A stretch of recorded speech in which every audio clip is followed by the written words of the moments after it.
The halls of the Renwick Gallery whispered with secrets. They always had. Tonight felt different. The air hung heavy, thick with anticipation. A new exhibit was about to be unveiled. It promised to be a blockbuster. People lined up for hours to be the first to see it. At the center of the exhibit was a painting. It was a portrait. A familiar one. It was the Mona Lisa, but not the one everyone knew. This Mona Lisa was different. Darkness clung to it. Her once enigmatic smile was a grotesque sneer. The eyes, those haunting eyes, were empty. They were like black holes, promising to suck in anyone who dared to look too closely. The unveiling was an event. Cameras flashed. Whispers filled the room, then died down as the painting was revealed. Gasps rippled through the crowd. Some fainted, many looked away. They couldn't bear the gaze of those hollow eyes. Clara, a young art historian, stood at the back. She was mesmerized. The painting called to her. She felt an odd pull towards it, a mixture of fear and fascination. The eyes, those dreadful eyes, seemed to follow her every move. They bored into her soul. Clara couldn't stay away. Night after night she found herself drawn back to the museum. The empty halls echoed with her footsteps. The silence was broken only by the creaking of the floorboards. Each night, she spent hours in front of the painting. She studied its brushstrokes. She researched its origins. She became obsessed. Clara learned about the painting's creator. He was a brilliant but tortured artist. He poured his heart and soul into his work. He also poured something darker, something sinister. Legend had it that he made a deal with the devil to achieve artistic perfection.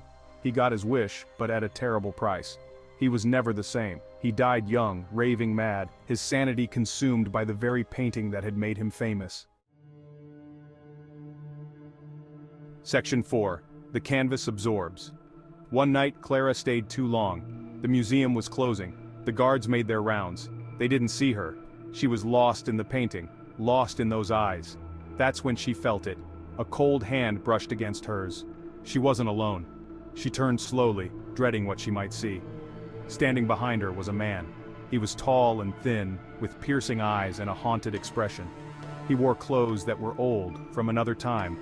He reached out to her, his hand passing through a stray beam of moonlight. It was as if he wasn't entirely there, as if he were a phantom.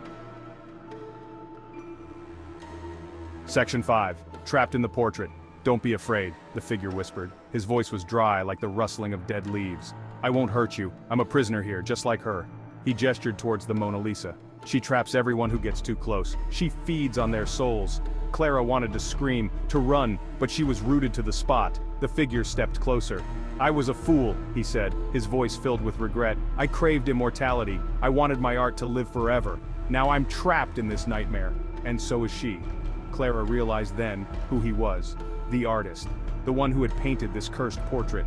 He was trapped, just like he said. But he wasn't the only one. Clara could feel herself being pulled towards the painting, towards those eyes. She tried to fight it, but it was too strong. Section 6. The museum's new specter. The next morning, the guards found Clara. Or rather, they found what was left of her. She stood in front of the painting, her eyes vacant, her face frozen in a grotesque imitation of the Mona Lisa's eerie smile. She was trapped, another soul claimed by the cursed portrait. The cursed Mona Lisa remained on display, a chilling reminder of the price of obsession. Visitors still flock to see it, drawn by its dark allure, but they keep their distance. They know that to look too closely is to risk sharing Clara's fate. The museum is different now, colder, more menacing. It's as if the very walls are haunted by the screams of trapped souls.